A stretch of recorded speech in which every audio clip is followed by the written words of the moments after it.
Now turn to Section 4.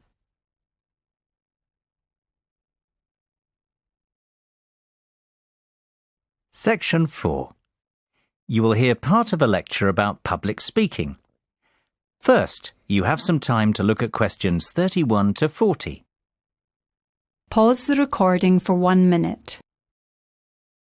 Now listen carefully and answer questions 31 to 40. It is only natural to feel somewhat nervous before giving a speech, and while a few nerves never did any harm, and can in fact prove beneficial, letting your nerves overcome you can be detrimental. Today's presentation will focus on ways to control those butterflies and help you to give better presentations in future. First and foremost, you've got to know your material. I can't stress that enough. If you fail to prepare, you might as well prepare to fail.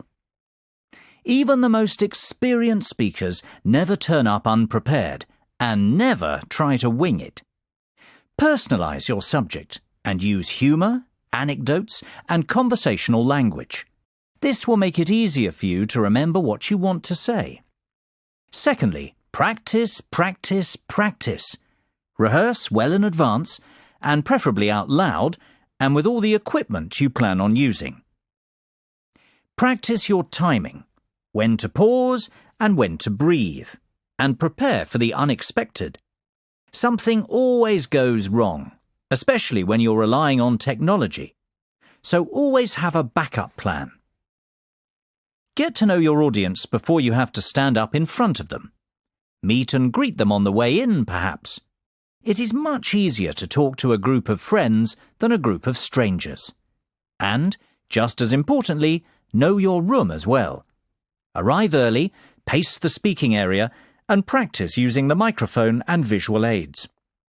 The hardest part is trying to relax. Never rush straight into your speech. Begin slowly and address the audience first. In fact, even before you start, take a few deep breaths. 1, 1,000, 2, 1,000, 3, 1,000. This will turn your nervous energy into enthusiasm. Visualization can be a great confidence booster. Visualize yourself making the speech in the way that you intend.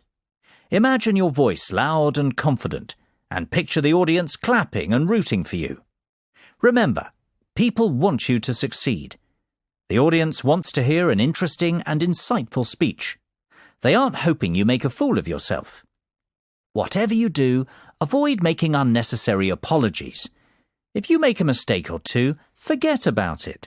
Few will notice, and it will all be forgotten before too long. People often forget the importance of body language. Don't underestimate this. Your words carry far less meaning than your delivery. Success is defined by your intonation and confidence.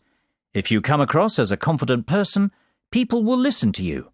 You will command their attention. Stand tall and proud and deliver with conviction. Humans are very bad listeners. We remember less than 25% of what is said and place far more emphasis on how it is said.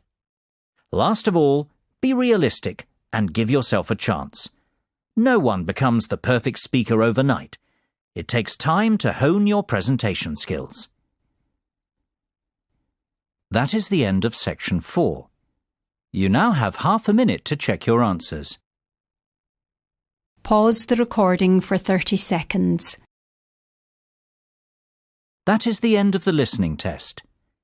In the IELTS test, you would now have 10 minutes to transfer your answers to the listening answer sheet.